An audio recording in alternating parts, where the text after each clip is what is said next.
last thing you want to do is put so much pressure on yourself that you don't enjoy it. Like, you've got to fucking enjoy it, man. Like, there's people that would bite your fucking right arm off to have the opportunity to do that. So yes, I get it. There's pressure on yourself. You've put that on yourself because you want to be up there and look like you should be up there. And I get that, because for a while for you, we were knocking on the door getting the pro card, and all of a sudden now you've gone from winning your pro card to stepping up on that stage. I get that, bro. But just listen, man. Yeah. They wouldn't have given you the invite if they didn't think you could hang. And from the fucking updates I've seen on your fucking Instagram, there's not going to be many bigger guys than you up there. So, you know what I mean? I wouldn't let it get in your head too much. Yeah. And I mean, what you just said there is been my mindset throughout. Like, every day I've been like, you know what, I'm going to make sure I enjoy every fucking minute of this, because this opportunity that I've got now, I've been dreaming of, you know, and I couldn't have wished for a better pro debut than this. Like, so yeah, you'll have the home crowd advantage, all of that good stuff. Can't ask for more than that, man, can you? Dan the Man McNabb, how are you? Hear me now.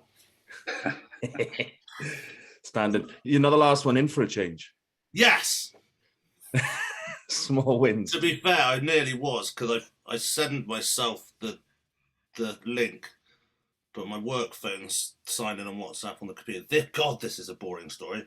Already I'm like, and then I got a message from a client that's just totally stupid, and I want to smash my face with a hammer, so I had to reply to it.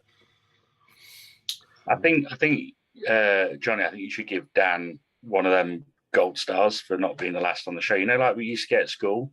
Well, I didn't get any of those actually, but yeah, I heard they existed. He doesn't get to have one just because he wasn't last. He still wasn't on time. Come on, this is 2022.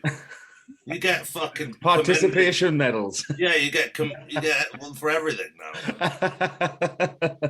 They don't even have winners. They don't have winners at sports day, and on my goddaughter's sports day, the parents aren't allowed to. They don't do a parents' race because it's too competitive. Fuck off, man! What a heap of shit. They should do a parents' evening MMA match. Yeah. That's what they should do. Give them all chainsaws. Probably a good thing you don't have a child then, Dan. Oh well, yeah. I was going to turn up to sports day though.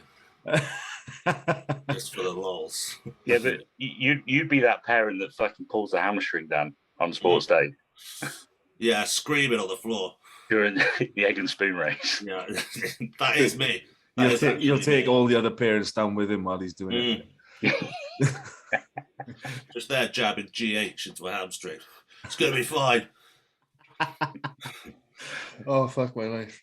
I don't know if Dean's actually coming. Or we should get stuck into this. Yeah, mate, he's just doing some meditating.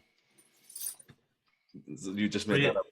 He's realigning some chakras.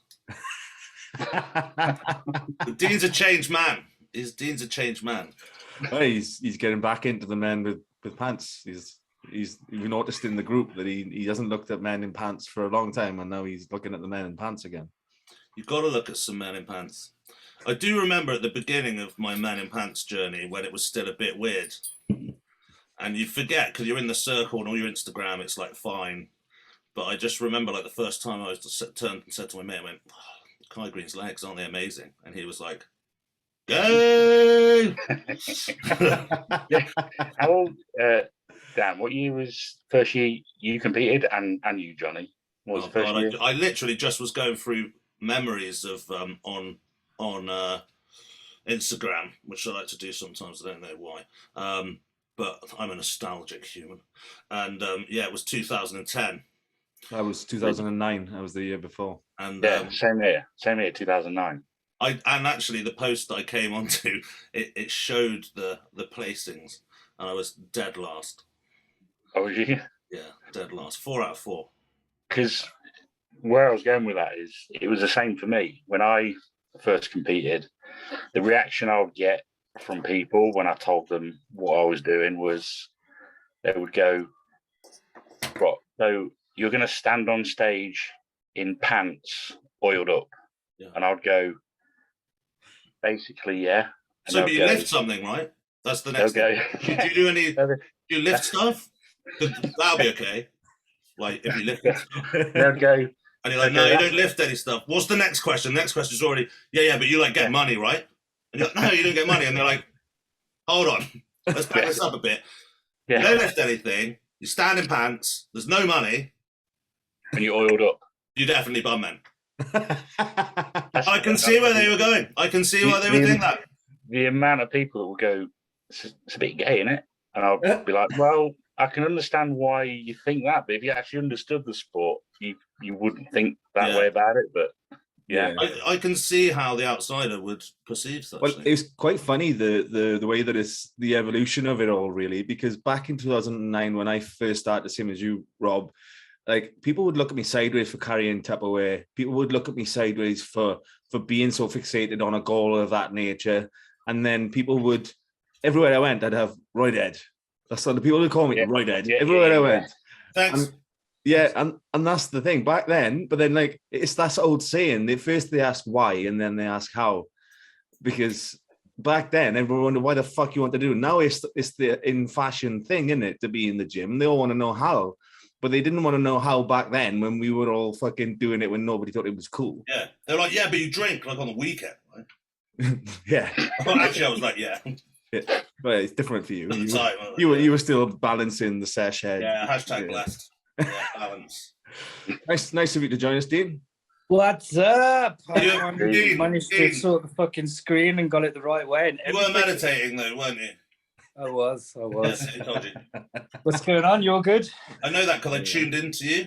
I tuned in. I was like, oh, dude's meditating. So I was like, oh. Dan, nobody can get on your wavelength. And then I like channeled in. There is no wavelength that anybody can reach you. Channeled in. I can't believe that you think that way about my wife.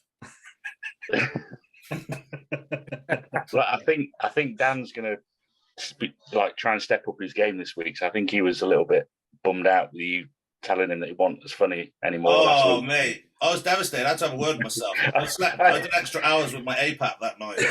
Better get some sleep. Well, Rob's one of our only people that's still a high-profile bodybuilder that still actually watches our episodes. Yeah. No one else does. It's like Rob is the one who gives us all the questions. So, like, when we've asked for questions for Rob, it's kind of not really worked. Shit. What questions you got for yourself, Rob? Yeah. I mean, that's a life's work, isn't it? To answer your own questions. Ooh. Yeah. Well, the irony is his missus did contribute. That's good. With a question, right? Well, not a dick pic. You'd love that, Dan. I'm sure. It's what I'm here for. That's what 80 episodes will do to a man. That's the only reason we got all these high-profile guests was Dan sending dick pics to random. Yeah, it didn't work with Lightning from Gladiators, unfortunately. It worked with Rob. We got him on. Yeah, Rob was hook line. He was like, I better go back and watch the old episodes. This guy, Bailey Death Stick, means business. I think it's horrible. It's got war wounds on it. It was in Vietnam. Right, how you doing? Good to see you, mate. Let me do a quick intro. We'll do a quick intro before we get too mixed into this because I don't want to be doing a buttload of fucking editing and stuff. Anyway, welcome back to Bash Bros podcast, episode 81. We are joined by Rob Cannon again. If you haven't watched the first episode, I suggest you go back to that one because Rob's not going to go back over what got him into bodybuilding and all that good stuff. But Terminator 2 was better than Terminator 1. This is the same. Exactly there. Not that we're saying Rob's first one wasn't good, but it's going to be the only other instance of that. Yes, exactly. So anyway, without digging a hole, 4 weeks out from the Arnold, I think this is like a perfect pitch in time that we can get him on and he's not a miserable bastard. So I reckon if we'd left it a week or two, potentially we wouldn't have got a sentence out of him. So yeah, it's good timing. Just give us a quick update, bud. How's things going? I've been watching on Instagram closely. Looks like you're looking fucking huge. How are you on prep mood-wise? Because like you smiled just then, and that was quite good. Are they rehearsed? I'm putting on a show for you guys. To be honest, yeah, I was saying. So hang on, Johnny. Everything we've said so far, is that not going to be on the show? No, that was just between us. Okay, right. Okay, so yeah, up until 2 weeks ago, it was going. It's still going well. But 2 weeks ago is when I really started to feel the pinch. Things, 6 weeks out point. It's normally always the point where, for me anyway, I really start to feel the bite. And yeah, so the last 2 weeks have been tough. And mood-wise, I just go real quiet. I don't really do much talking. I think that's the same for most of us, though, isn't it? Yeah, definitely. Even I say that. Yeah, I remember the episodes we had like 2 or 3 weeks from the Arnolds for Dan last year. Yeah, it was the bridging show. And Yeah. you thought, oh no, let's get Josh Law on. He just beat Dan. We'll just rub some salt in the wound. Let's do that. I mean, luckily I love Josh, so it wasn't so bad. And luckily you beat him at the Arnolds, so hey, we're not 4th and 5th, like who gives a fuck? Fucking gives a shit. Yeah, I guess so. But at least there's a rematch to be had there, at least. I'd like to think. Yeah. Sorry, I've done the thing I do. The thing I do? I've ruined the flow. Oh, okay, yeah. Okay. Rob, back to you. Fuck my life. Yeah, dude, honestly, been watching. What have you done different this time then? Because I know you've always been a big lump, but to be, obviously you're hanging with the pros now up in the open class. What have you done different on this prep to what you did when you were getting your pro card? Well, straight away, I had a more productive off season for sure.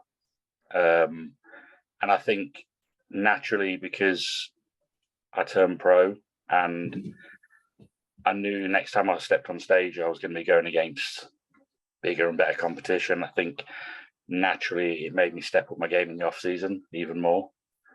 So I was very consistent I'm always very consistent in my training because I love my training, but more so food. I was more consistent with getting on my meals in. And yeah, just ticking all the boxes really. So I started prep heavier weight than last year, 15 pound heavier, in pretty much the same condition.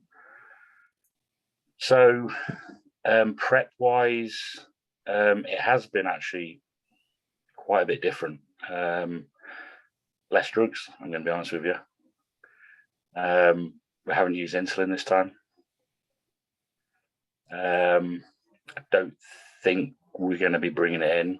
I don't think I want to bring it in, to be honest with you. Cardio has been less up to this point. Which is what, just for us? Sorry? What is it? Cardio at this point. Stats. Sorry? Stats. So at this point, it's 50 minutes in the morning, fasted, and then 20 minutes post-training. This next week, it's actually going up to an hour in the morning and 30 minutes post-training. You say you did less cardio, Rob. What did you do before? Yeah. That's still quite a lot, isn't it? Yeah, I normally do 2 hours a day in previous preps. Okay. And do you do that to like the methodology behind that is so that you can eat more? You find that you work better with more output and more input? The balance is better? No, I think it's more what Johnny touched on earlier on. In you mentally, if you're working harder, you think if you're doing more, you're going to make more progress. So do you think the 2 hours a day hurt you in the past? Maybe affected your training and how hard you could train with the weights. Yeah, because that's another thing I did different this off season. I said to my coach, as soon as I got off stage last year, because I've always trained very hard, a lot of volume, 6 days a week, not a lot of rest. So I said to my coach, I want to do an experiment and I want to train less. I want to rest more. I want to see what happens. And that's another big reason why I had a much more productive off season, because I felt so much better. All my sessions were better because I was training 4 days a week. It's hard to do, isn't it, when you have the attitude like us guys and you want to smash it and outwork everybody. Sometimes it's hard to take a step back to go too forward, isn't it?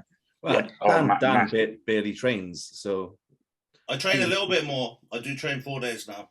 Oh, right, okay. You one point you were doing what was it, like 5 days every 2 weeks or something? Every body part every 9 days. But yeah, it's the mentality of the bodybuilder. You when you're coming up, you're doing more and more and more and more and more, and you will get better results kind of periodically. And then there's a point where your recovery capabilities, because you break, someone who's big breaks down their legs, for instance, they break down a lot more muscle tissue than someone that's starting out. The recovery needs longer. So, but to undo that in your head is. And that's been the hardest thing. Because what I've seen from like your videos and the stuff is like you look just like fuller. Like you look like you're on prep, but you're not like flat. So you look bigger, like a lot bigger. And I don't know whether that's because you were a lot bigger, which it says that you were as well, but it seems to be holding you in prep as well. Yeah, and I think a lot of that is to do with the fact that I'm allowing my body to rest more. Another thing I said to my coach at the beginning of the prep was I've always wanted to have a prep where 1 day a week I have a complete rest day. No cardio, no training, don't go to the gym, fuck all. And we've done that. Yeah. 1 day a week I've had a complete rest day, and we've carried that on. How do you feel on that day, Rob? I love it. Yeah. I found another day I feel fucked, but it's obvious your body needs it. Yes. Yeah, because it's almost like the week catches up with you on that day. You can shake it off fresh for a new one. Yeah. So yeah. Basically, I think that's helped a lot. I've allowed my body to rest more. But then where on my 4 days training, the training sessions have been a little bit longer than what they normally would have been when I used to train 6 days a week, because I'm getting more done in the 4 sessions. I'm cramming more in. So what's the split? So Monday is shoulders, triceps, a little bit of chest, a little bit of triceps. Sorry. Shoulders, triceps, twice, but I get shoulders, triceps, a little bit of chest, a little bit of biceps. Right. Tuesday's back. Wednesday off. Thursday is chest, biceps, a little bit of shoulders, a little bit of triceps. Friday off, Saturday legs. Sunday complete rest. Okay. So you're going for, like, your overall volume is still quite high. Yeah. I'm hitting. Like I say, I hit a muscle group hard once a week, and then I kind of top it off again towards the end of the week, or vice versa. And when you're doing the top up stuff, is that higher rep stuff? Is the style of training different? It's just one exercise, like 4 sets. Okay. Yeah. So the top up on shoulders. So on chest day, when I do a little bit of shoulders, I'll do 100 lateral raises. Yeah, I find as well, like side delts is like you can smash them. Like, when was the last time you had like DOMs in your side delts?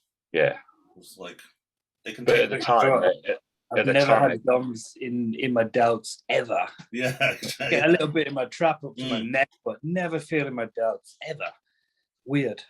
Sometimes I've had it in my front delt from like pressing and stuff, but not like side or rear. So talking about the fact that you're bigger, what has that translated into body weight then? What, like 4 weeks out from your last show, in comparison, I guess, how much heavier are you? Well, this is the thing. I started 15 pounds heavier, but I'm currently, as of yesterday, because I had my cheat meal last night, so I'm a little bit heavier today. But as of yesterday, which is my check-in day, I'm only 9 pounds off stage weight last year. Right. So so is that about the same as last time? The last year I got on stage at 222 pounds, and I'm currently 231. Do you know what you were last time this far out? No. if I went back through all my text messages from last year, then yeah, I could find it. But like the if the masses are getting ready early and cutting that fatigue, if you've got a week in the pocket, that's useful. And that's our plan. We're aiming to be ready a week out. So yeah, we're on track. We're on point. Coach is really happy. But with me, it's every prep. It's the same. My body gets to a point where it kind of puts its hand out and says no more, and then I hit this wall, and it doesn't want to shift anything else, and it's almost like I lose a week to 2 weeks because it becomes very stubborn before things start moving again. And has that happened again, or you're kind of anticipating? Maybe that's, I was saying to Johnny before you guys come on, maybe that's where my headspace is at the minute. Maybe because it happens every prep at this point. I mean, that sounds like a fatigue thing. And if your management, I know fatigue's a trendy fucking word at the moment, but like we just used to call it being fucked. But like maybe you were just fucked, and now if you're shaking it off better, likely won't have that.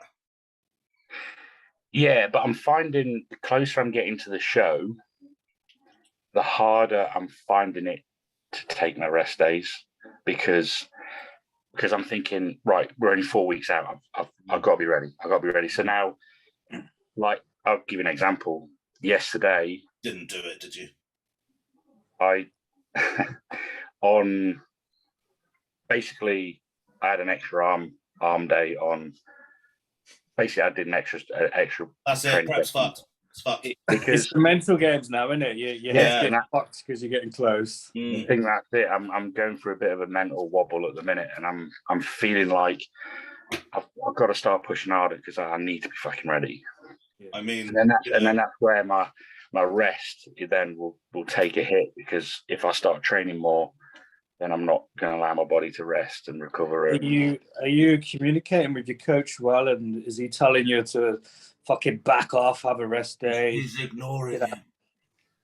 Well, up until literally Thursday, I'd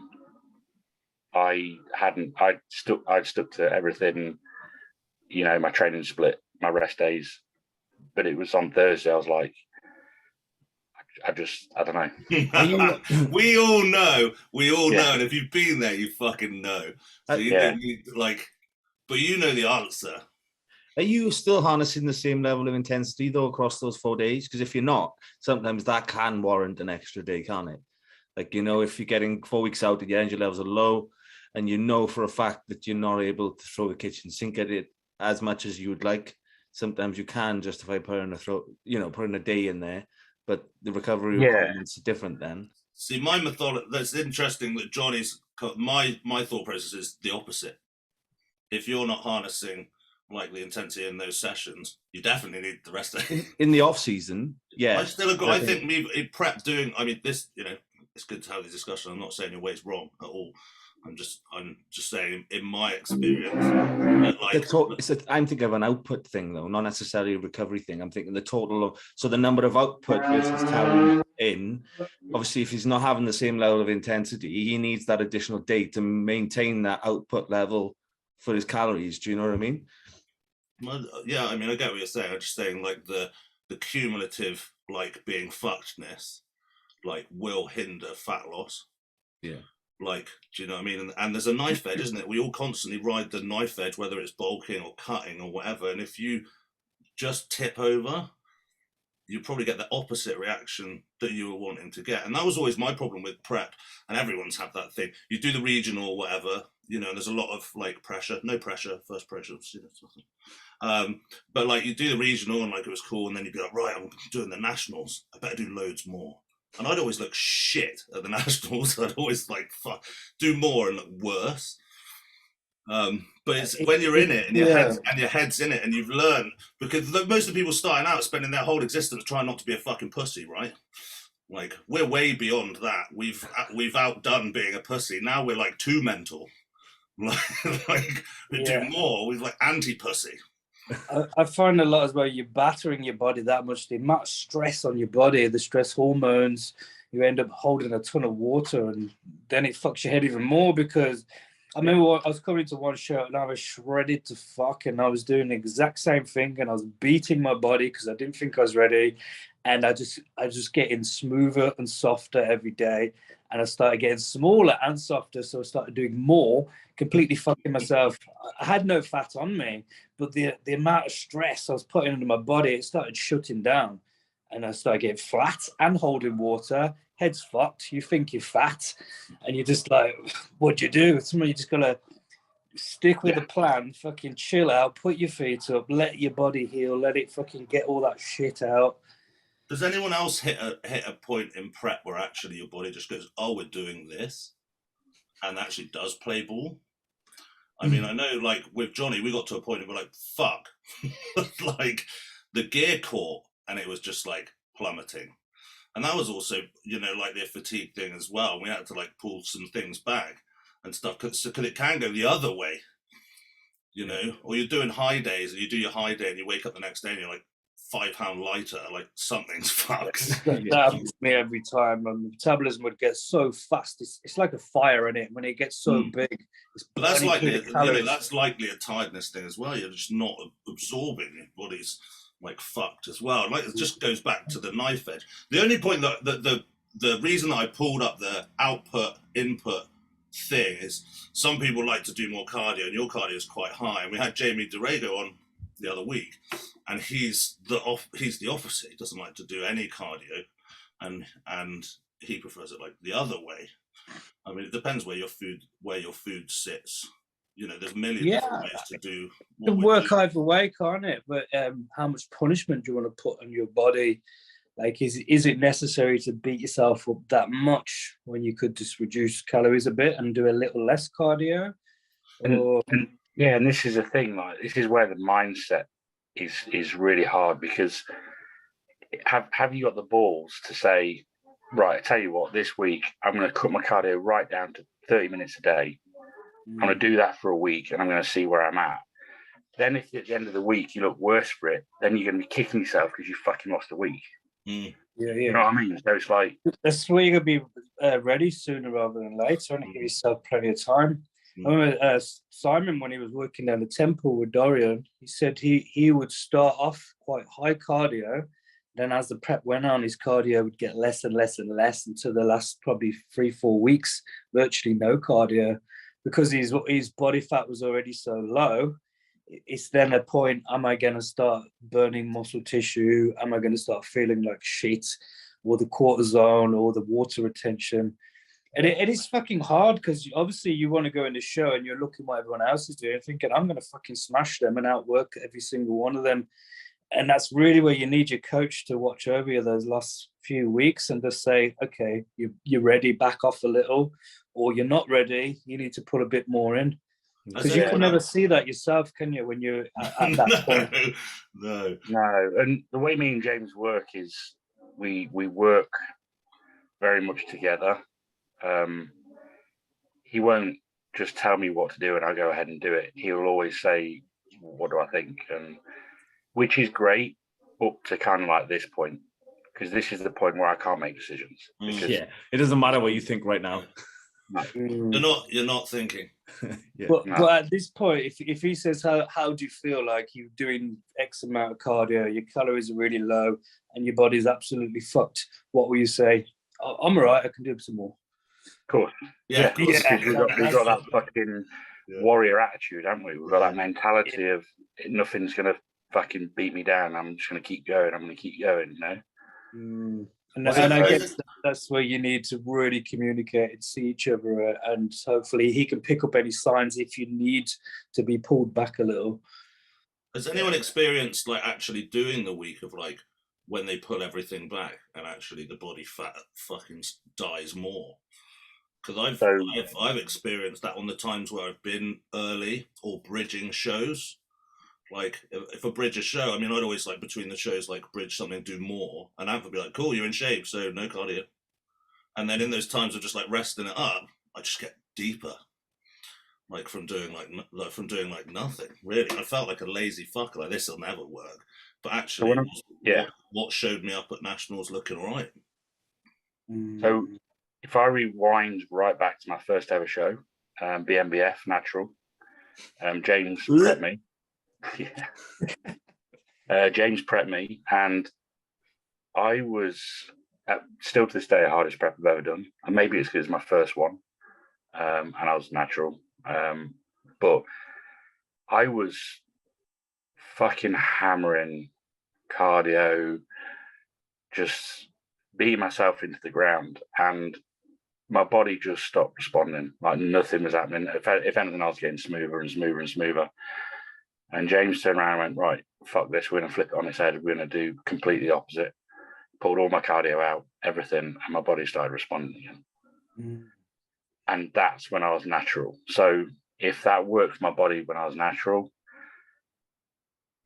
I keep thinking about that, and I keep thinking, am I the sort of bodybuilder that would respond better to less cardio? Because God rest his soul, Luke Sando, when I used to work at the gym he trained at, and we would chat very regular. And the Arnold Classic where he came third. Best look forever. He brought it, yeah. And I said to him, I was like, what is it that you did different? He said, Chris made me do so much less than I've ever done in the past. It's the least amount of cardio I've ever done. And he just said, this is the least amount I've beaten my body into the ground. And I think that's the difference. Rob, have you ever? Sorry, carry on, mate. And I was just saying, it's the tipping point. That generally doesn't work for beginners. Like generally not. But there's a point, like you said, it's all mentality. We've drilled ourselves to, you must die in the gym. You must die. And actually, for a certain part of your existence, training the mind to endure that sort of stuff is the game. You do need to. But once you've kind of completed that game, I mean, now I'm actually so old that my mind is much stronger than my body. But like once you've completed it, it's like reprogramming that is just like, well, that's everything I can do anything, you buddy. But I guess that the longer you train, the more muscle you have has a massive impact to how much you actually need to be doing. The more muscle you have, obviously, the more fat you're burning doing nothing, the faster your metabolism is. I was going to ask Rob, have you ever been into a show without doing any cardio? No, my cardio has always been at least an hour and a half for most of the prep. So I tried all sorts, 2 hours a day, mainly 1 hour a day, and I always had the very best results when I did zero cardio. I remember you said.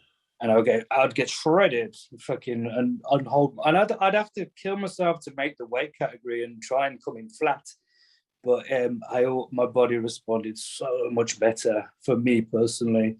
And I know some people need a lot of cardio.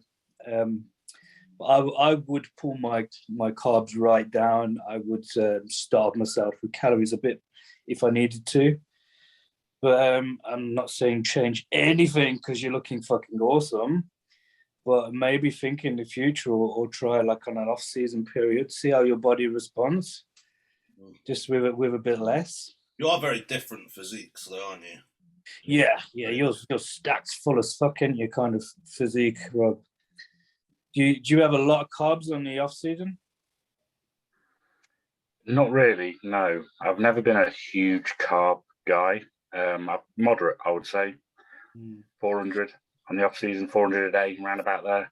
Yeah, you seem full as fuck. Like you hold a lot of glycogen and water in your muscle to be on. I'm quite watery. Moderate amount. I'm quite a watery guy. Yeah. Like if I fly abroad, I hold a lot of water, things like that. So I know. And like the first week of prep, literally, all I did was cut the shit out. So I carried on eating. Basically, I eat very well year round. The actual foods I eat, I hardly ever have takeaways. I eat very clean food, but in the off season, I love chocolate. I love crisps. You said when we had you on. So I'll have my shit food will come from just like extras, whereas my actual food will chicken, rice, will stay salmon, will stay very clean.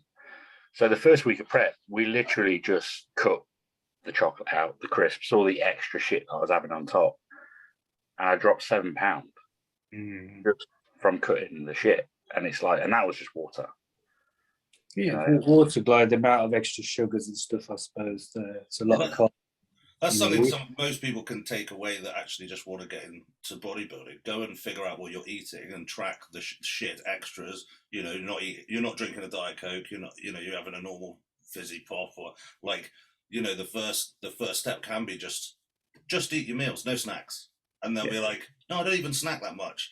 But when you tally it up, we're talking thousands of calories a week. You know, so even just for somebody watching this going on, what's my first step? Like, that's a good first step.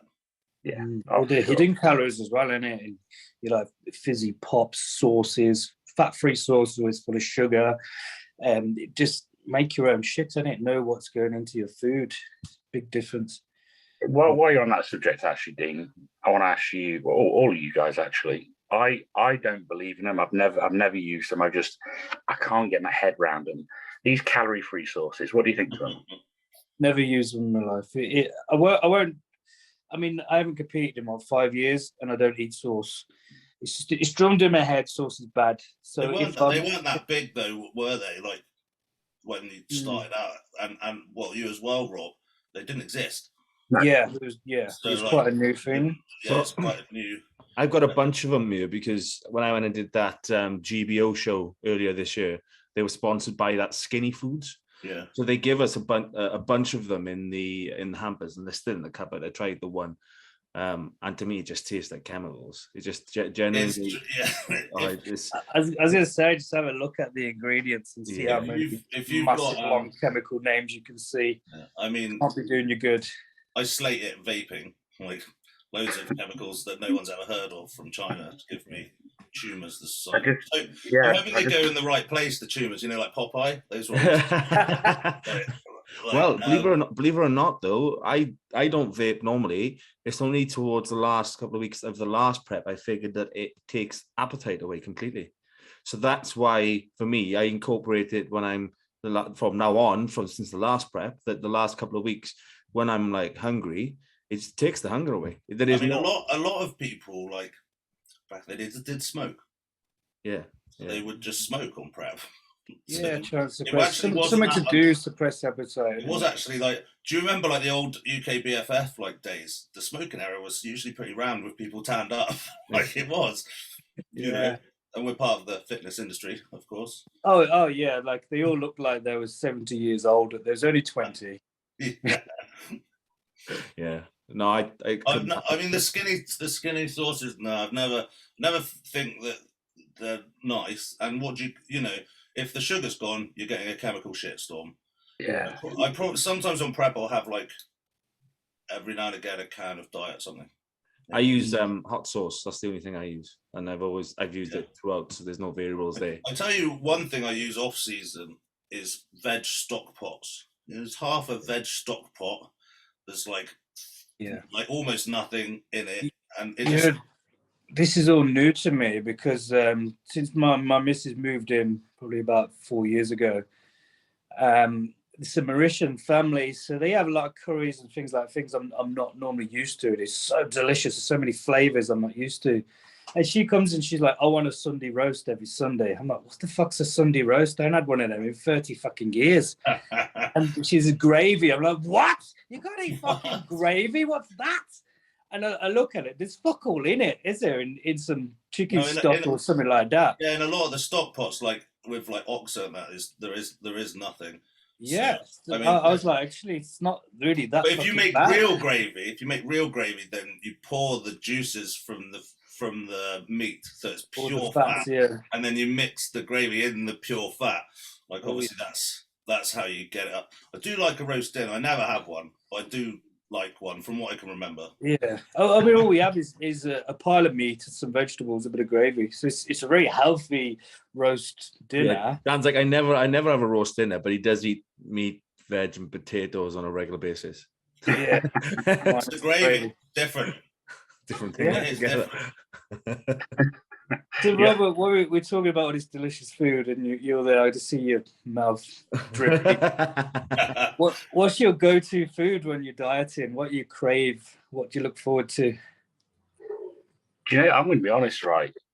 This is a fucking boring answer, but I just crave more volume of the food I'm already eating.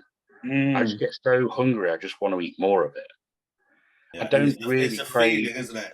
Yeah. Once you get deep enough, it's a feeling. Oh, you remember I used to eat a meal and it would sit there for more than 35 seconds? Yeah. Like, I remember that 3 months ago or whatever. Yeah, it is. It's a volume thing. I just want to eat volume. Yeah. But probably the weirdest thing when I'm quite deep into prep that I crave, and I'm never bothered about it any other time of the year, is pizza. Weirdly. That's funny because I don't like pizza, but yeah, it's them carbs that I can't eat the greasy pizza, but a nice doughy bread with a bit of cheese. Yeah, smell that, you're like, oh yes, I'm in heaven. Mine is a shit sandwich, like not made of shit, but like a ham. You have to clarify that. Say what? Dog like shit, human shit. Like, I like actual feces. Like a Tesco's ham and cheese sandwich. Like, so I don't know whether it's nostalgia from childhood, but like just something like that shit. Like, I don't know why. It's cheese and that ham, so it is actual shit, basically. Yeah, like, but I don't know why. I always crave that. Yeah. I always. But about season, you don't eat it, do you? Never. No. I mean, to be fair, even when I'm on prep and then I finish prep, and I'm like, yeah, I'm going to eat all the cheese sandwich. I don't eat it either.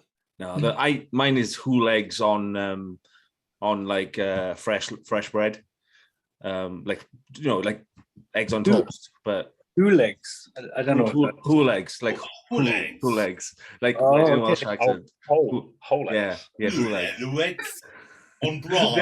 I knew that was going to turn into that. I don't know why. Eggs on broad. But yes, actual eggs without taking the yolks away. We put the emphasis on the wrong syllables. What's your favourite way of having eggs, Johnny? I like mine with a boner.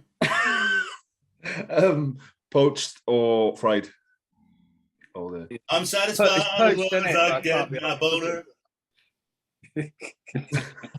Right, let's jump on some questions before we get sidetracked with some fucking shit. Right, been a long leg day. Daryl, a double scooped.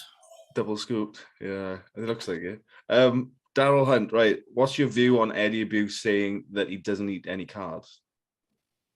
What? So I think so. Recently, I don't know if you guys saw. I recently popped into his, went to his gym and had a workout with him.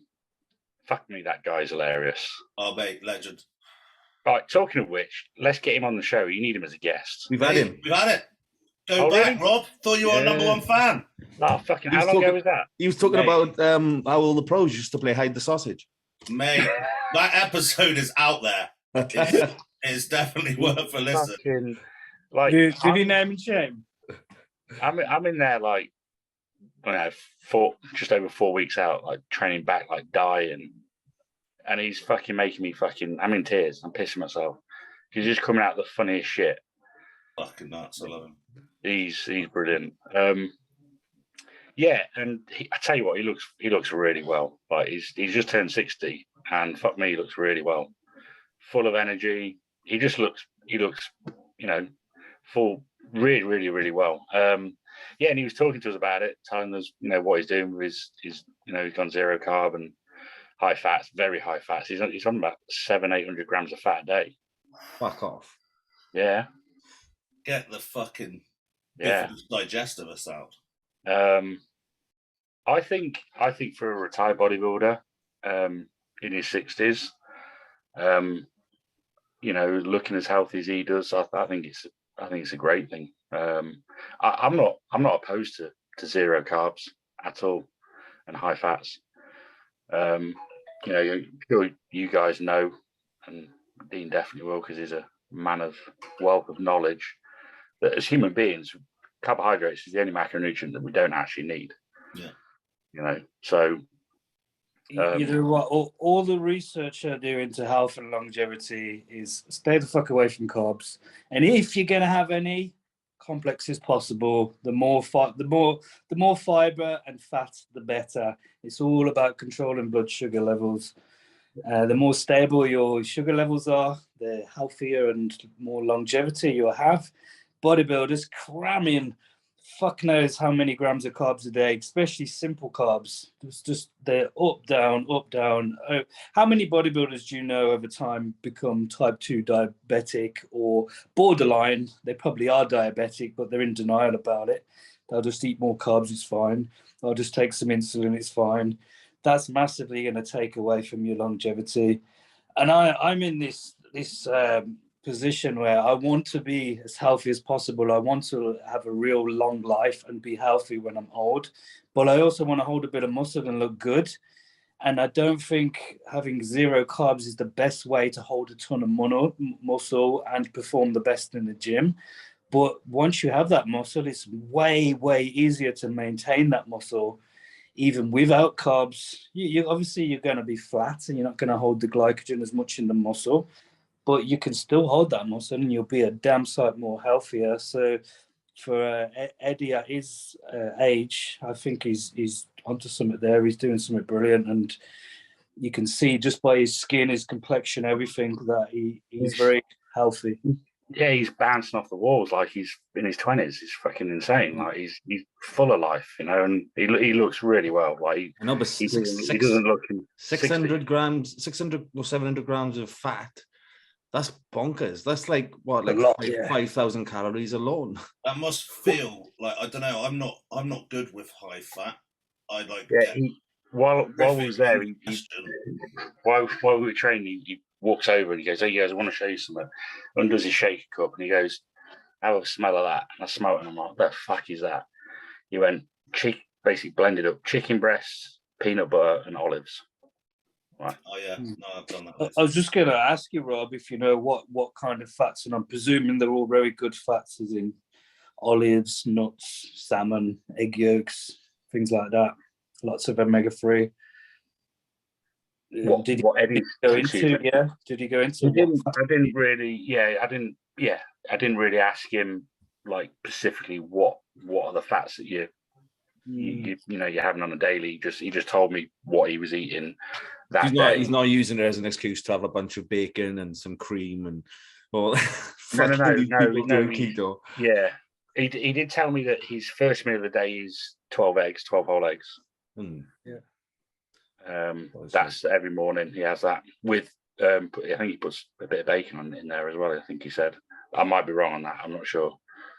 Well, a little bit of that's not going to kill you, is it? No, it's good for you. I mean, we're always taught that saturated fat's so bad for you, but it's so healthy to have saturated fats in your diet. For hormones, especially. Helps you. Let's caveat that though. It's not like you see these keto guys going for full fucking fry ups every morning because it's high in fat and protein. But I mean, these guys are just fucking retarded. They're using an excuse. It's a bit like the Atkins diet, isn't it? They're having a little bit of good fat and then shit tons of bad fats and trans fats and all these oils mixed with all the most disgusting shit and slop you could possibly think, and think they're being healthy. It's an excuse to gorge on shit food because they like it, and then they flick flack between it. I make this joke often about, I'm going keto so I can eat shit in the and then I'm going and do carb backloading. Do you remember carb backloading? 12 Krispy Kreme after training. No, you can't, you stupid cunt. I'm keto, but I eat a box of Cocoa Pops after my fucking training session. And ketosis is not easy to get into. It's not actually. I mean, I've tried it actually, and I've done the piss strips and stuff. It's not that easy to stick and hold. It's not. And when you're in it, staying in it is the hard part, isn't it? Yeah, because even a certain amount of fibrous carbohydrates can knock you out. You know, it's easy. How did you feel on that, Dan? Because you have a shit ton of muscle. I felt. I mean, this was a long time ago. I felt wank at first. And then obviously my body got used to it, and your microbiome needs to catch up as well. And you know, after one, if you can actually sustain ketosis, you feel all right because you switch. But the beginning period, and if you should ever accidentally knock yourself out of ketosis, you are fucked. Like you feel fucking horrendous. So you've got to be religious. So these half keto is bollocks. I mean, a lot of the research I see, the guy super healthy and all for longevity, they're doing more like keto with 0 carbs or virtually no carbs, but they're also fasting. They're only having 1, 2, maybe 3 meals a day. And there's a lot into that as well. You are not going to hold a ton of muscle and look good doing that. I'd cry. If I had fasting and no carbs, no. Yeah. The thing is, it's the human condition. Like, you know, your body dumps a load of glucose as soon as you wake up. It does that, and it can convert that from the essential macros, which aren't carbs, and it stores them to release them in the morning because we're not used to having a fridge, basically. Exactly, and it can sustain us. So the whole breakfast is the most important meal of the day for your average non-gym goers. Is again bollocks.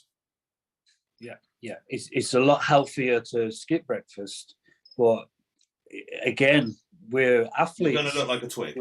You're not gonna perform your best, and you're definitely not going to be a great bodybuilder if you're skipping breakfast, you're skipping meals. You have to feed the muscle, you know it is, and we get so hungry because that muscle. You get more and more muscle, your metabolism goes up, your body's craving, it's burning through those calories. So these people doing the keto and they're only having 2, maybe 3 meals a day, their metabolism's shutting down, and they're never hungry. They don't need it. The bit of fats they're having really sustains their energy levels they need, because they're not going to be burning loads of fat. When people say, "Oh, go keto, best thing you to do to lose fat," that's bollocks. It's not the most effective way to lose fat at all. You'll lose fat, but it's going to be hard for you to get into stage condition shredded loss of fat. That's a big difference. The thing as well, your keto, whatever diet you're in, you have to be in a deficit to lose fat anyway. So it doesn't actually matter which diet trend you pick. You can't, if you're in a surplus, you're not going to lose weight. That's the end. Yeah, and you might be in a calorie deficit, and then all of a sudden your metabolism gets slower and slower and slower, and before you know it, those calories, you're not in a deficit because your body's burning so few calories. So what's the best thing to do? Up your fucking metabolism, feed the muscle as much as you can, hold as much muscle as possible. If anything, gain muscle, metabolism's through the fucking roof. And this is why you see Ronnie Coleman, 300 pound of muscle, fucking barbecue sauce all over his chicken, guzzling it down, and then touching the sides, and he's shredded, isn't it? Because metabolism. Yeah, and can you remember he was living on every other meal was like fucking 6 scoops of that Syntha 6 as well, when it was just loaded with sugar. The one that stuck in my mind was the grits with the plastic cheese. Yeah, the that cheese. He would stick He'd mix it in, wouldn't he? Yeah. How many of you guys actually tried it? Because I tried it, and it wasn't as good as I was expecting it to be. It's horrendous. It's fucking horrendous. I thought, oh yeah, no, that's it's kind of like a savoury. Like, I've got Scottish roots, you know, porridge and salt. It's fine. I'll salt it a bit of cheese. Didn't finish it. It was absolutely horrendous.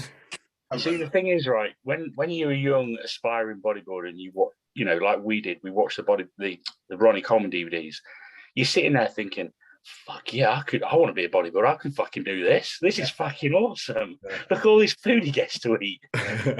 Reality is the only person on the fucking planet that can do that. Do you remember his pillbox? That was a meal. Yeah. That was a meal in itself. It was like an A1 flip chart. I like when he's popping them and he's saying this is that, and then after he doesn't even know what the fuck they are. Halfway through it's anyway. Like Diana Ball, and he's like, "This is a thing."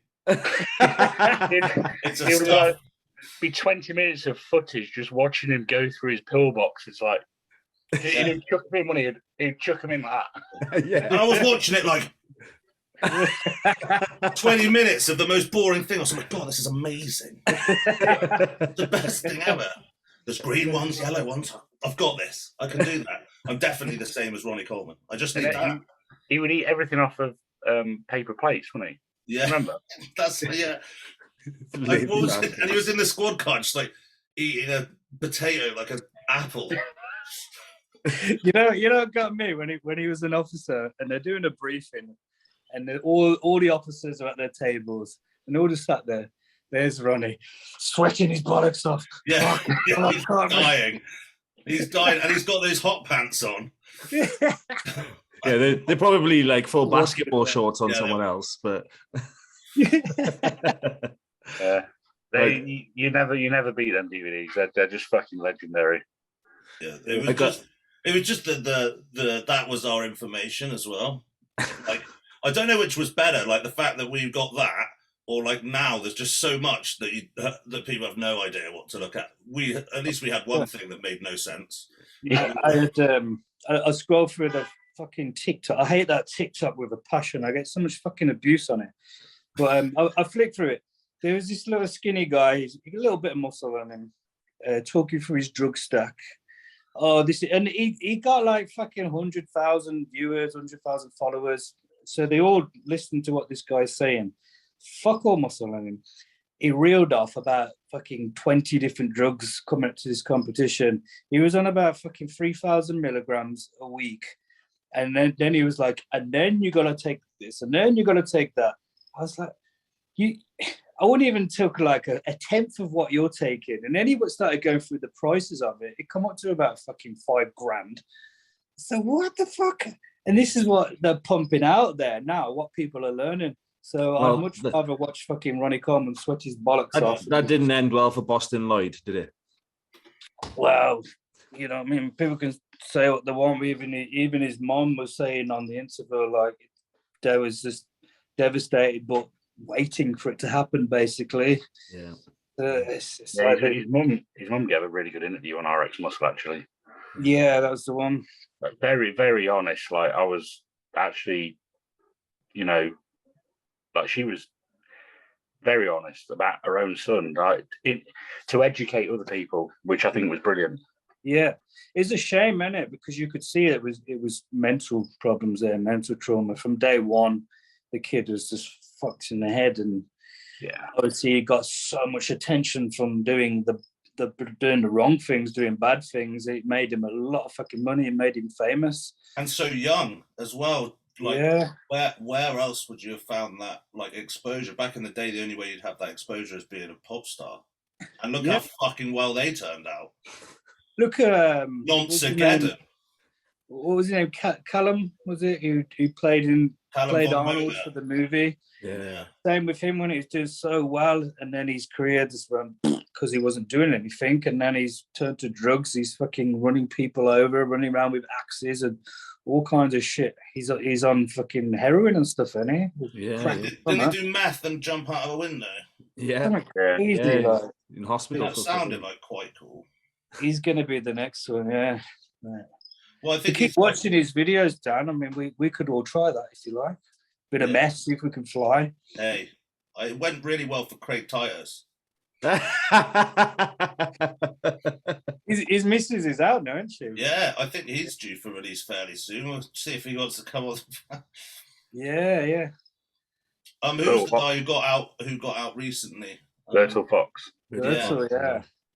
So what's the full story with that? It's been really. All I heard is that he's been pardoned. Well, it's over mental health. I think. I think he's old and on the way out. Maybe. Apparently, he's living in Wales, isn't he? Well, I mean, I don't know where. I haven't. I don't know that much. Yeah, I mean, we'd try and reach out if we could get him on the podcast, but I'm not sure. I think a lot of people are trying to do that. I think Dino from Dino's Gym was like trying to get him to come and chat. I mean, I don't know. I got into the court case and started reading all of the transcripts for the court case, and it does look a lot like he just shot them. Like, he was like, no, I just, like, the gun went off like 3 times in her mum's face, and then it went off again and shot. It just seemed unlikely. I'm completely honest. I'm actually surprised that if he was going to go on a podcast, I thought Dave Cromwell would get him on, because he normally likes to get guests like that, doesn't he?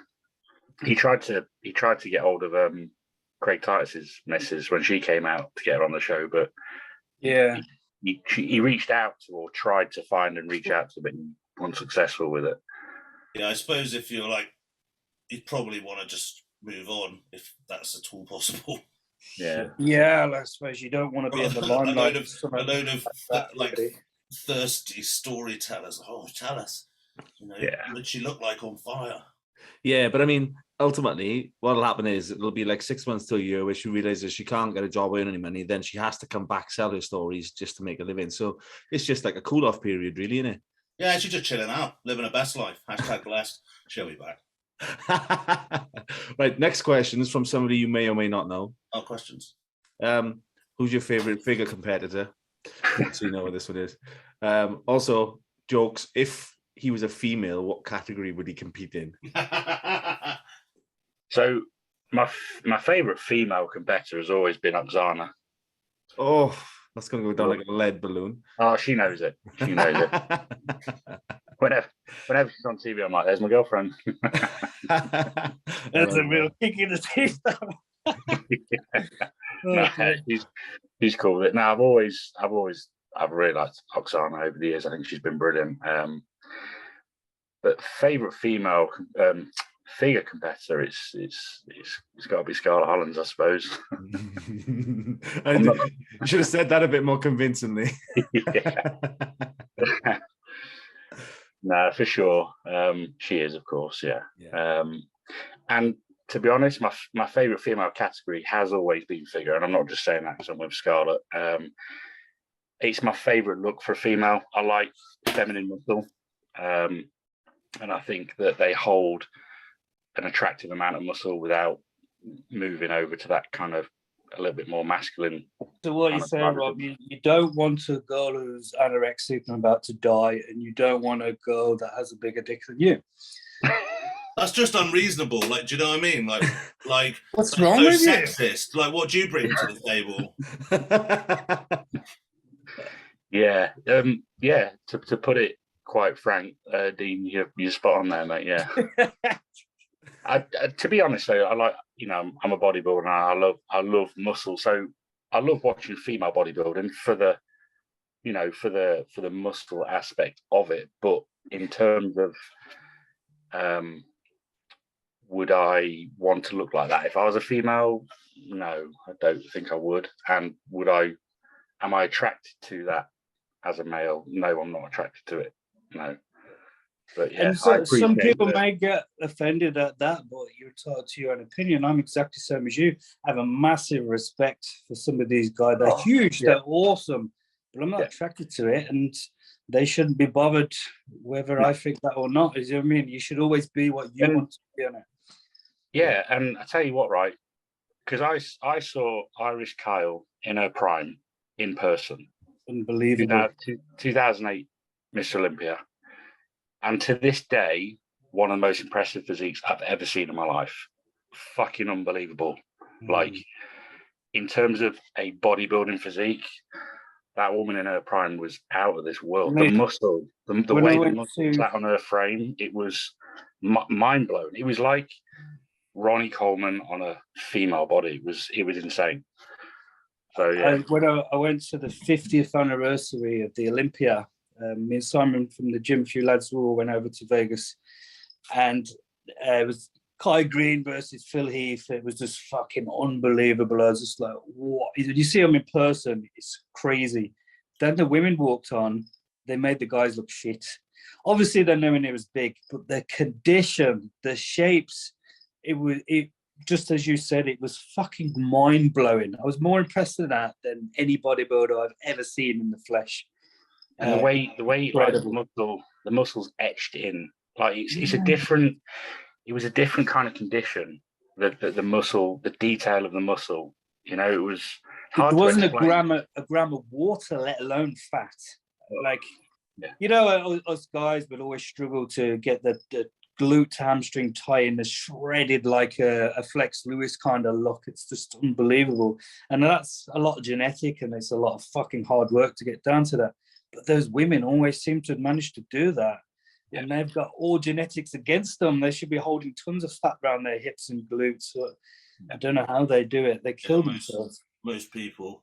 I mean, boys, you're just going to have to excuse me for 20 seconds. I need a piss. You go. You want 7 liters of water today, hydration is key. I mean, I'm quite surprised he made it that far, to be honest. Yeah, you must have been bursting. But apparently, as you get older, you should hold in your pisses a little bit. Don't just go when you just need one. Hold it in for a little bit. Practice makes wonders. perfect. Yeah, sounds good. Yeah. I would have just had a bottle on my lap. I do want to share one of my favourite female, obviously Alice, but apart from Alice, is they're coming out of Korea. Yeah. There's one who's an Olympia competitor called De Jeong, and I think she just looks completely insane because she, like, in her normal clothing, looks just like nothing. And as well, they can get away with doing gear, obviously, because they have really young faces. The Koreans, like, their face like looks really young, so the beard doesn't really affect it that much. But like she like looks really small and then does like a lat spread, and it's like, and I think this. Yeah. I mean, I started following a lot of Korean bodybuilders and some of the females because I think that they're gonna start pulling up a lot of stuff, especially in the female ranks. Because they can as well, like, it's not supposed to be a beauty contest, and it's not, but they do seem to hold on to that femininity. And also I think the genetics of the muscle shapes in their legs. Yeah, in the legs. Talking about wellness. No, I'm actually talking about one particular figure girl that I find really impressive, who's from Korea, and I think that the Korean female athletes at the moment are like gonna start climbing. I mean, might not be like terribly soon, but it's catching on like that. Well, anything. Like, if you ever think if you're good at anything, like playing the piano, there's a 10-year-old Korean person that. Yeah. What is it with Korean bodybuilders? They've all got insane legs. Yeah, just genetic. Calves. Yeah. I find out a lot of Asians, Chinese, Japanese, Korean, all of them, they seem to have short limbs from their knee to their ankle, but long muscles. We were saying we did have this conversation a little bit with Sai. Yeah, he was born with 20-inch calves. His poor mom. His head just went. His calves were stuck. They were yanking the fucker out. And on the flip side, they don't seem to have very good backs, I find. Well, that's the thing, isn't it? Like, obviously, Koreans, like, in terms of upper echelon. Can you see it? No, you're blue screen. You should look her up. I'll look her up now. I'll just spell her name. But for this the back concept. While we're on the subject of female competitors, I met your missus a few weeks back, Rob. My missus was doing a photo shoot for Silverback, and I had no idea who she was until afterwards. And so my missus was doing the photo shoot, and then I seen the pictures of her now. Is she doing the Arnold, maybe? Yeah. She's looking incredibly shredded since when I seen her not so long ago. So you two living together, dieting, putting yourself through fucking hell. What is it like being with somebody dieting as well as yourself? I don't think I could hack it myself personally. Have you never experienced it? I've never lived with somebody, or I've been in relationships and I always just distance myself and fuck off, or you know what I mean, one day a week you can get away with. My missus keeps saying, like, why don't you just compete? I want to see you compete one last time. I say, I would not put you through that. You think it's a good idea. It sounds like fun. Yeah. I mean, I do you have this, Rob? Because I've done this. And people say, oh, it's great, you prep together. And it's like, no, you prep at the same time. Yeah. And so, answer your question, this is the second prep we've done together for the same shows. This one is going much better than the last one. It's like anything, practice makes perfect. What I find, what tends to happen is, because we're both on completely different plans, schedules, like routines, everything's totally different. A lot of times you kind of become like passing ships. Do you know what I mean? Because you're both so zoned into what you've got to do. She trains at different times to me. Saying that, every now and again, if we can make it work, we will train together. But it's rare because it rarely just falls on the same day, the same body part, etc. you know, we eat at different times, we're eating different foods. So she's doing her thing, cooking her meals. I'm doing my thing, cooking my meals. She goes to bed earlier than me. You know, I generally wake up a little bit earlier than her. So, but then where I think it is good is we do talk. We don't talk, but then when we do talk, we talk. We like encourage each other. I guess you both understand exactly what each other's going through and can help each other through that. And if you need to be left alone, just that. The worst thing I can ever think is being with some chubby little fat girl that has no fucking clue what you're going through, eating shit in front of you, moaning at you. Come on, let's go for food. I want to do this. I want to do that. And when people are so different, there's nothing wrong with chubby fat girls. Actually, I was going to say, we But- love you. it's gonna clash. If you're a chubby fat girl, maybe you shouldn't go for some steaded fucking bodybuilder, moody fuck. He's not gonna want to go and eat ice cream with you every day. Yeah, Well, it's great that we'd have to explain anything because we just know it. We know why we're both doing what we're doing. So there's no questioning. There's no why this, why that. Like, you know, which would be in a, I'm guessing, you know, well, I mean, I've had relationships in the past where, you know, she doesn't compete, and towards the end of prep, you know, when your libido gets very low and you become uninterested, she takes that personally, and you have to constantly explain it's not you. It's first of all, it's you cheating on me. You're like, I can't even get I haven't had a hard on in 6 weeks. What do you mean cheating on you? You don't love me anymore. You're not interested in me. Yeah. Just okay. Just give me a few weeks after the show. Everything could be normal, and then it's not. It's worse because you come off gear now, and everything goes downhill. And you put weight on, and you're so lethargic and shit. So then that's it. End of relationship. Yeah. I mean, do you find in the off season, Rob, like that you're kind of like that as well? Like we have to make an effort to eat together, maybe once a week or something like that, because we're strict all year round as well. So sitting down and having a meal together or something like that doesn't happen. Gym time still the same, like it just was slightly less pissy, really. But then as well, if we did it all together, that would be too much. Yeah. Like the idea of like living in each other's pockets. I used to work with a couple that were both teachers, and they used to spend. I thought it was ridiculous, but they seemed to pull it off well. I couldn't think of anything worse. Sometimes I need to leave the house to have time away so that I can come back and go, oh, you still exist. That's nice. Rather than just being like, my God, I wish you died in the night. You know, I think it's healthy to have like time apart. But if you're doing the same thing, it still is healthy to do it differently and stuff like that. The idea that the people who train together stay together, do they? They don't actually. You know, having your own space and having your own time is important. I mean, props if people can pull it off.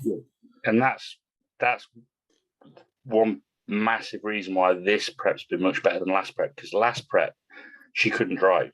She didn't have a driving license. So she had to come with me all the time because she couldn't get to the gym without me. So we would always go to the gym together to do cardio together. We would always go to the gym together, train at the same time. Now she's passed the test. She's got her own car. She's got the freedom to do what she wants when she wants. And that's made. How long had you guys been together at that point, though? The first prep? First prep, a year. It's difficult, isn't it? So if a relationship is fairly new and you go into a prep, like when you're like secure with each other and you can tolerate a couple of weeks of that stuff far easier than a woman who doesn't really know you that well and is second guessing your mood and second guessing everything, you know. Oh, what's the matter? I'm like, there's nothing the matter. And then they ask so many times that there is something wrong now because you keep asking me what's wrong. And they're the ones that just know that doesn't work for me. I have had ex-partners, and basically every day would just be like, why don't you just quit? It's stupid. It's stupid. Yeah. Like, why are you doing this to For the yourself? confidence boost. Like, no one's forcing you to do this. Why don't you just quit? Yeah. And I was If like, it makes you this moody and miserable, well, what's the point? What's the point in what's that? the point? It's like, because I want to be a fucking champion. And they're like, yeah, but you know, Pizza Hut. Yeah, so like I think even just like if you had a partner that isn't a bodybuilder or maybe doesn't even go to the gym, as long as they're not like kind of actively sabotaging, I think that's enough. That's actually as much as you can ask for. I think there's someone that just you don't like the support thing is like neither here nor there. Just don't actually sabotage what I'm doing. Like just don't be. I think it's very to be an active competitive bodybuilder, especially at your level, Rob, any of you guys, it's hard to find a relationship, a compatible partner that understands and will help and support you. So what you've just told us, Rob, it seems you've got a really good thing going on there, that at least you may not be doing everything together and you're doing your separate things. You understand each other and you're both dieting at the same time. So I guess once the show's over, you can both relax off and enjoy each other's company and actually have a proper relationship. Change the locks on her cage so she doesn't.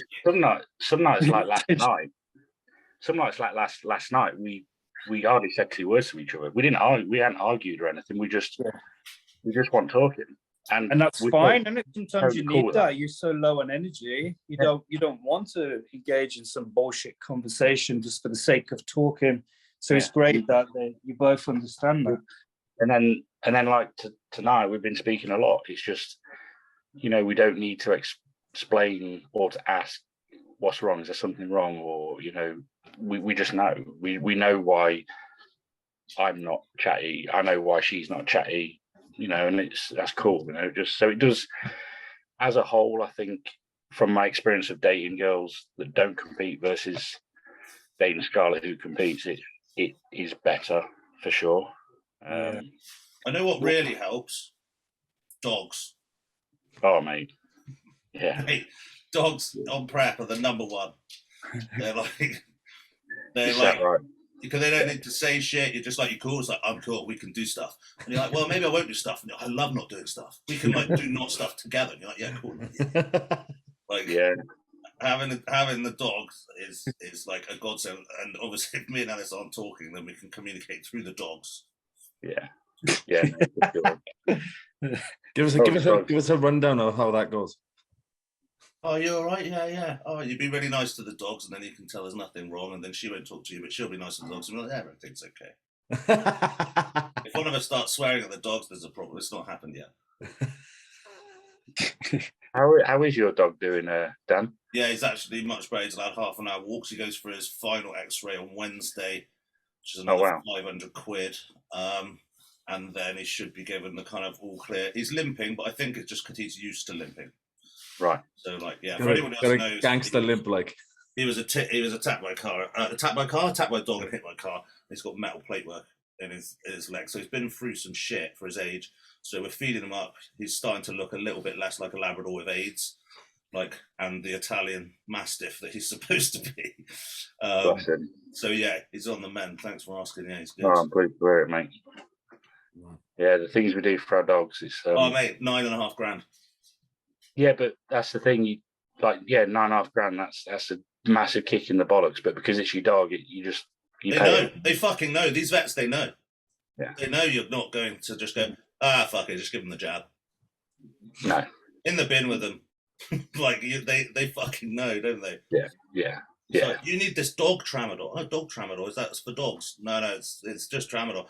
Oh, how much is it? It was 80 quid per tablet. It's like, I'll just give him my tramadol. It's got a picture of a dog on it though. Yeah. Dog tramadol or a Meprazole. Put a sticker on it. A Meprazole. That was the other thing for Ron that cost me loads of money.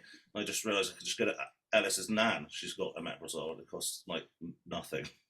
Yeah. So there's a top tip for dog owners. Go and find out what drugs they're going to give you and then find out whether you can just get them somewhere else. They'll just come to Wales. Prescriptions are free. Are they really? Yeah. Only for the Welsh, I imagine. You can't just turn up at the chemist and be like, I'm a midget, I need GH. Yeah, I mean, not even the Welsh people can do that, but yeah. I wish they could. I don't know if I'd be able to pull off, I'm a midget. They'd be like, I don't think that's true.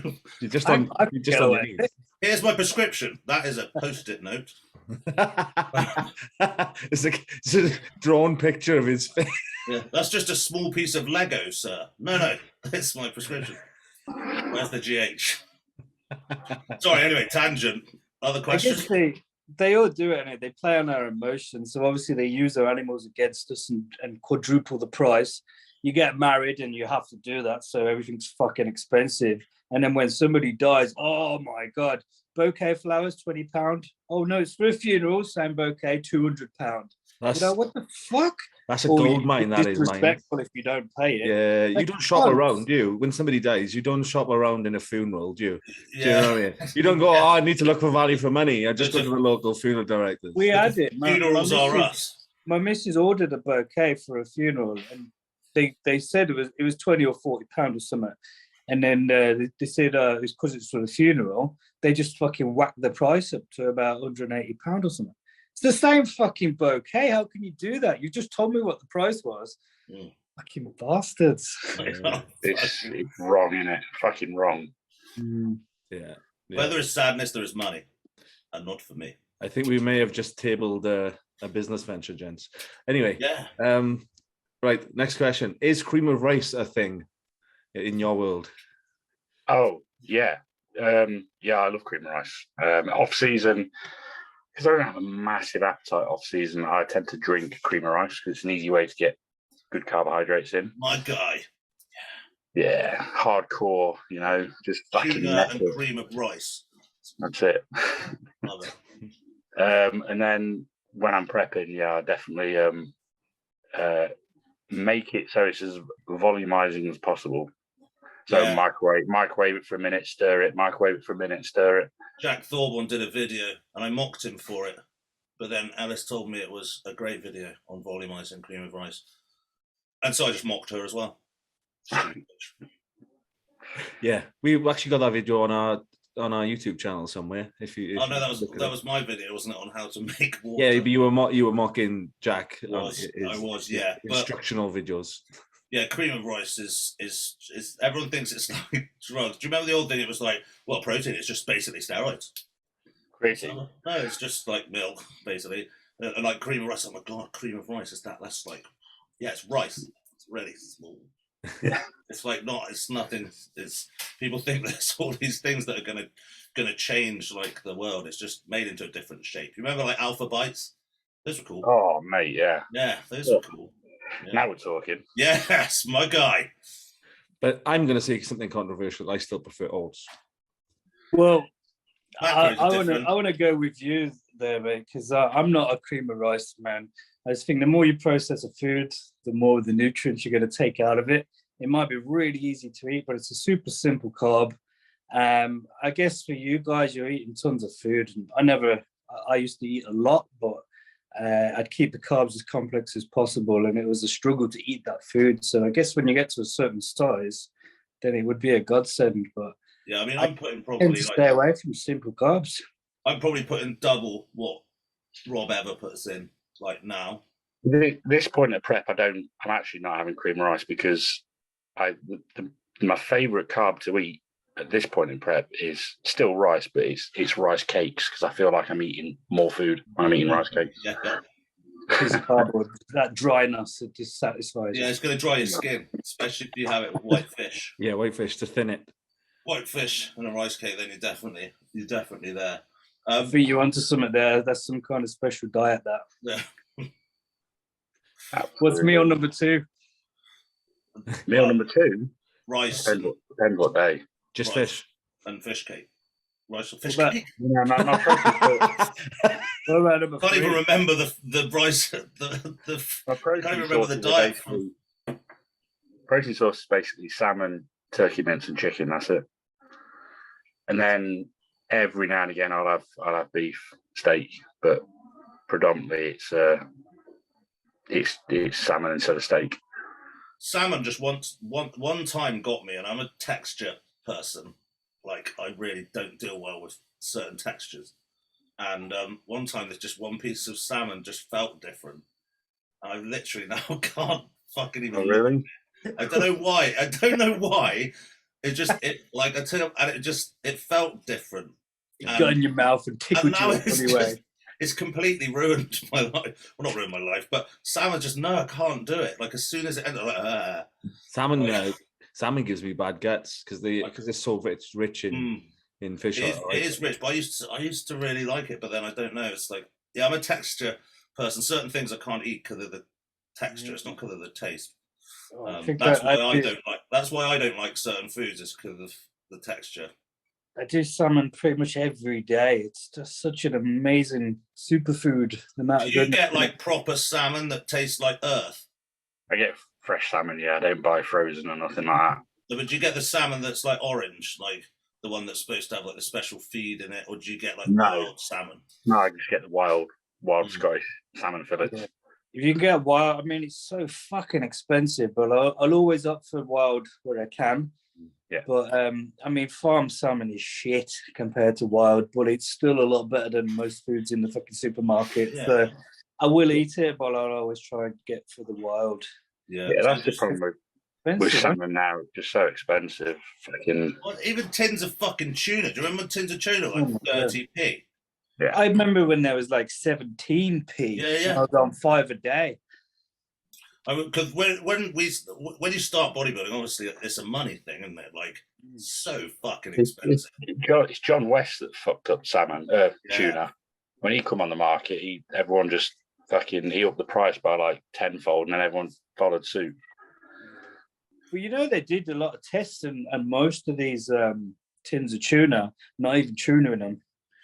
All kinds of shit, but a lot of the fish they was using wasn't even tuna. Really? Yeah, it's incredible. Like, I wouldn't eat a tin of tuna now, seeing some of the shit that's gone into them.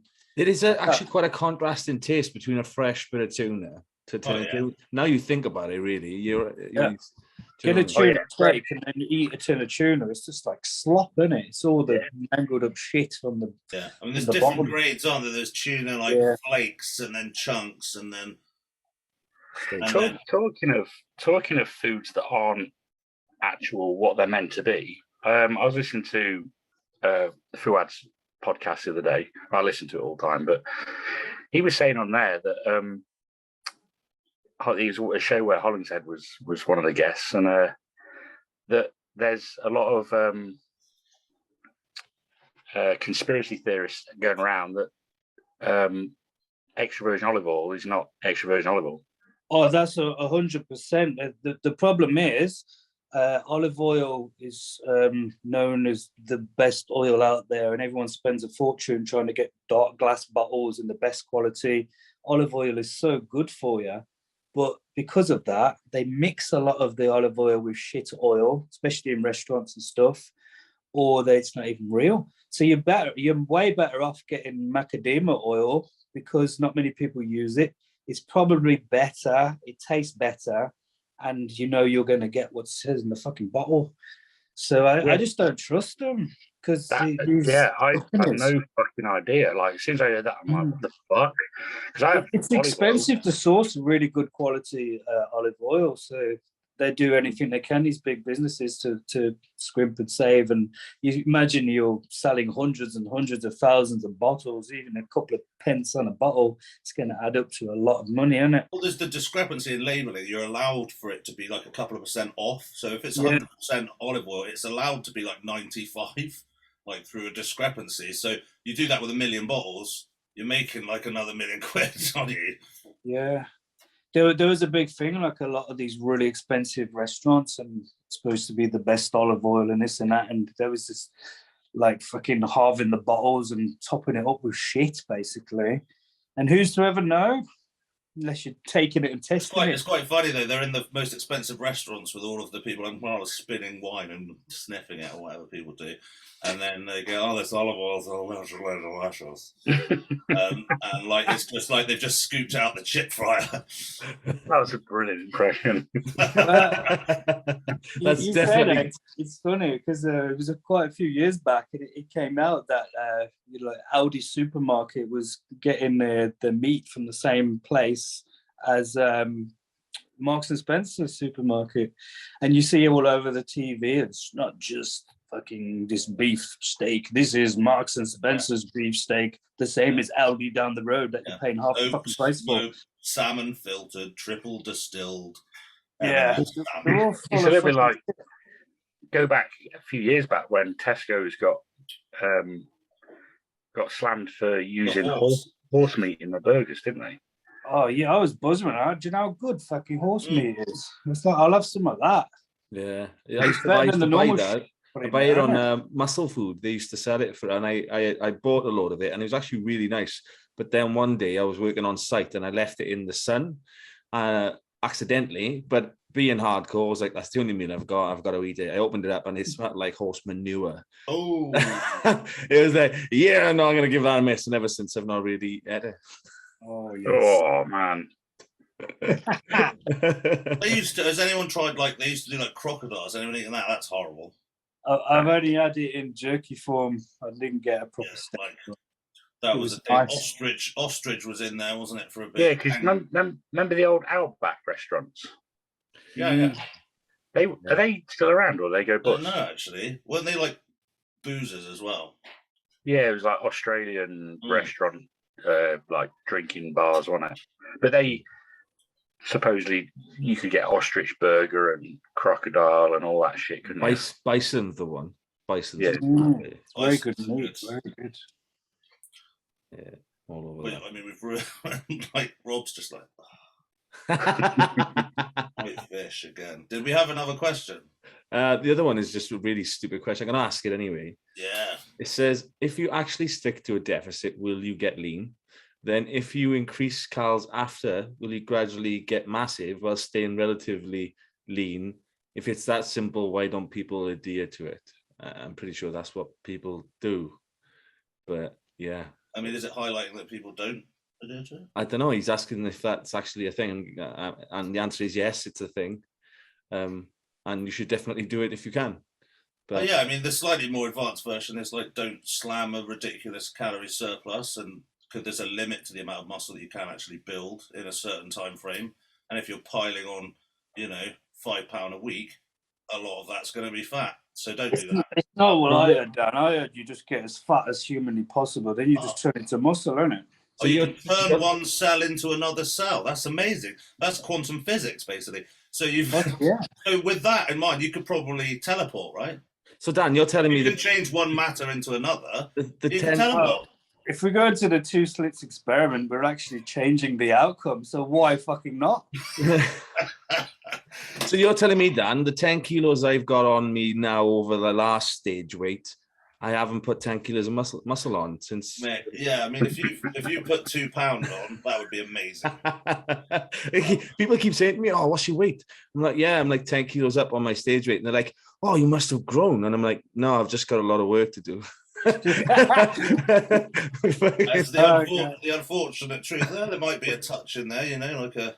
But I think what he was saying in that question is, if you can get shredded with a calorie deficit, which yes, that's the only way to get shredded. Then once you're shredded, if you slowly control that and increase calories slowly, you can add muscle while staying shredded. If that's the case, why doesn't everyone do that? Why doesn't everyone keep getting bigger but stay shredded? Well, it comes back to that knife edge thing that Dan's talking about again, isn't it? Like the amount of calories that you would need to put in to stay lean, but then also get bigger after being depleted is such a fine line that you're not going to get maximum amount of gain. You're not going to stay as lean. It's like, do you know what I mean? Whilst you do it as a reverse diet sort of scenario so that you don't blow up, in reality, you're only doing that so you don't turn into a fat shit. And that's, depending on the person and their metabolism, really. And I mean, there's ways of being able to eat a huge amount of carbs without getting fat, keep the food clean, and push most of the carbs around the 2 times a day when your glycogen's at the lowest, so breakfast, post-workout. But then still, to eat enough to fucking grow, especially when you got to a certain size, you need a lot of fucking food. Your body's only going to absorb so much protein. It's pointless pushing your fats crazy high if you're having carbs as well. So you can only eat so much at one time, can't you? It's you're just going to push your stomach out of control. It's going to give you severe fucking massive health problems down the line. So why not just space your meals out through the day, eat more than enough to grow without putting unnecessarily crazy stress, and do it nice and slow. Instead of, if you're trying to push so many grams of carbs around those 2 meals just to try and stay leaner, because the body will respond and grow muscle on a leaner body, it can only do that for so long because you have to eat so many fucking calories to grow muscle. I think that's the bottom line. Most people miss out. They don't realize how much food you actually need to grow new muscle tissue. They think if I just fucking eat a tub of protein and push my carbs up a little, I'm going to put loads of fucking weight on. It doesn't quite work like that, depending on your genetics. It's a long fucking slow process, isn't it? So if you're eating plenty in every single meal, eat more than enough. You may get a little bit fluffy, you might get a little bit fat, but at least you'll know you're eating enough to grow instead of trying to stay fucking crazy lean all the time. When I used to eat so much food in the off season, I couldn't physically eat it, but I keep it clean and I would stay fairly lean with it. It's the reason why people don't do it is because it's not that easy. It's not easy to stay shredded and keep adding muscle. That's why you can't. You could remain shredded, but you're not going to grow.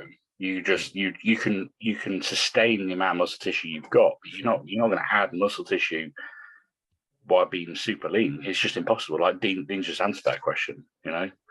So where the guy says, if it's that simple, why doesn't everyone do it? Well, that's why everyone doesn't do it, because it's not simple. Yeah. Right. There's kind of a tipping point, isn't it? When you're super shredded, you could eat tons and tons of food, and to start with, you're gonna just fucking the insulin is going to be super sensitive. Everything's going to get pushed into the muscle. You're going to start growing, and then you start gaining that tiny bit of fat, which spirals to a bit more. Then all of a sudden, that same food is a lot of fat. So it's just not humanly possible to be able to eat that much food and stay super lean. You can do it in short period of time after a show. Yeah, we would all love to walk around massive and shredded year round, wouldn't we?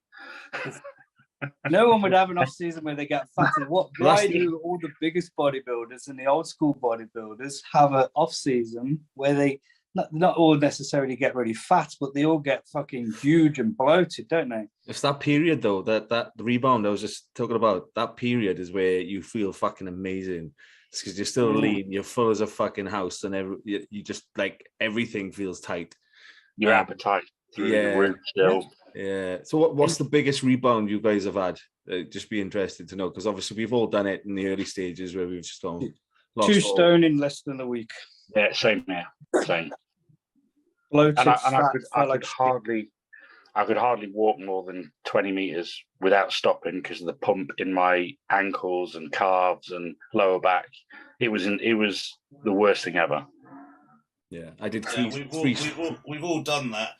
And how many of you, when your body stopped adjusting, went, "Oh, that's enough"?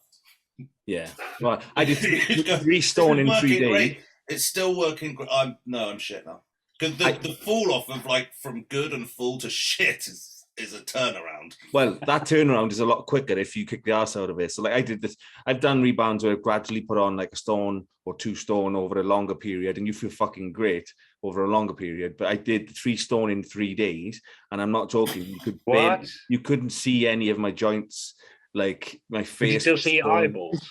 Yeah, well, just about. I did look like I changed ethnicity for a bit. I'd like that forehead.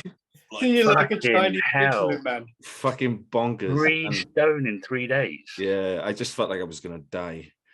I'm surprised you didn't. I mean, actually, I was having this conversation with a client about like the food focus after, you know, obviously like your insulin sensitivity and stuff, and you know, are you going to feel hungry? There's actually like, however much you eat, that hunger signaling isn't going to go for like a month anyway, like sometimes even longer. So to just go and eat in, you know, on intuition at that point is a bad plan. Like probably after like a show time, maximum like you really want to like go and have some fun for a couple of days, cool. Like, don't lose your shit. But probably like a kilo a week, really maximum. John Jewett did a good video on it, didn't he? About satiety levels, and obviously the fact it's the signal into your body that there is no full signal that essentially, you know, a lot of people after a show will have the attitude, well, my body must need it. But no, it's actually quite the opposite. It's still in its starvation mode. So it thinks that it needs everything you're going to give it. And that's when you turn it, well, that's when you get 3 stone in 3 days. Yeah. Because your signaling's behind. Your body produces leptin or ghrelin, don't it? Ghrelin's the hunger hormone that makes you ridiculously hungry. So when you're in starvation mode, it's pumping that out, isn't it? And you can just eat ravenously until your body stops producing it and tells you that's enough. But it, like you say, after you've starved for so fucking long, it takes a little while for your body to adjust to that. And once you actually basically put the first foods in and your body realizes it's actually available, that's why that's one of the hardest periods ever, because you feel hungrier afterwards than you did when you were on prep, because your body's actually had it fulfilled, and then that cycle continues, and it's actually the period of time. It doesn't matter how much you eat, you are still going to feel hungry for that amount of time, and that's why everyone on a rebound, I try and keep it like with anyone like tight. And it does, you know, you might find that actually like after a prep, like you can push food up high and you can standardize weight on a lot higher food, and that's a great thing because that'll set you up for next time. You know, most people who come and do a prep first time, they're under eating anyway. Their metabolism's generally fucked. 99% of people that come and talk about prep, well, let's see what you're eating. Fuck. Well, we can't do anything with a prep with that because the toolbox is empty, right? Yeah. So like our post show is a good opportunity to, you know, the metabolism spinning, everything's going well, is to get food as high as you can, you know, and just regulate how much you're gaining. And then as things slow down, you can like adjust. But it's, you know, the more food that you can eat in off season, and it's mostly women, they're still scared to eat the food. They think food, fat. I also had another person was like, oh, you know, there's more food, I'm going to be fat. Well, let's look at the data. Here's 2 photos, you're not fat. And also let's look at the weight data. Well, you've actually gone down a kilo, back up. So you're at the same weight. The only change is that you're able to now process more food. This is holy grail. That's perfect. But the females, like what's been drummed into them so negatively is like, you eat food, you're fat. And that's the mental problems, isn't it? And I guess that's what you talked about earlier, isn't it, Rob, with your training output. Like, you know what the best thing is to do, but sometimes you can't physically do it because mentally it's telling you, no, more. I'm going to fucking smash everybody. And that's a great attitude to have. But when it does start to affect your best luck, that's when you need somebody by your side just to whisper in your ear, pull it back a little. Yeah. Talking about hunger levels, I'm pretty sure Rob is due a meal right now. Yeah. So he's probably sat there being polite whilst his stomach is screaming. We have definitely run over, but it's been good. It's been yeah. I'll be honest, boys. I find it quite therapeutic. Just chatting to you boys. It's easy conversation, and just feels like I'm just sat in a room with you all, just having a chat about bodybuilding. And yeah, so I appreciate it. Because that's exactly what we wanted this to be.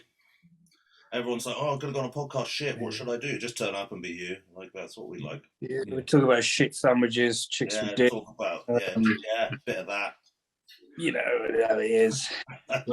There will be a part 3 after the Arnolds, I'm sure. Yes. Yeah, for sure, boys. I'm more than happy to come on whenever you want. We won't make you do 5 top tips, because you've already done them in the last one. And I was so shit at it last time. So yeah. They've all been. I think the only good one was like the people that had. I'm pretty sure Neil Hill went and watched one to know that he had top tips, because he but they're usually consistency is. We'll just go with that. Top tip, consistency. Yeah.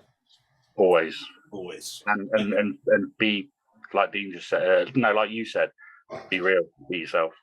Yeah, man. Too many people try and hacked up these days and be something they're not, and that's a job at each and every day, is trying to be Rob, something. what about your followers on Instagram? You got to stand by Ferraris and shit and pretend they're yours.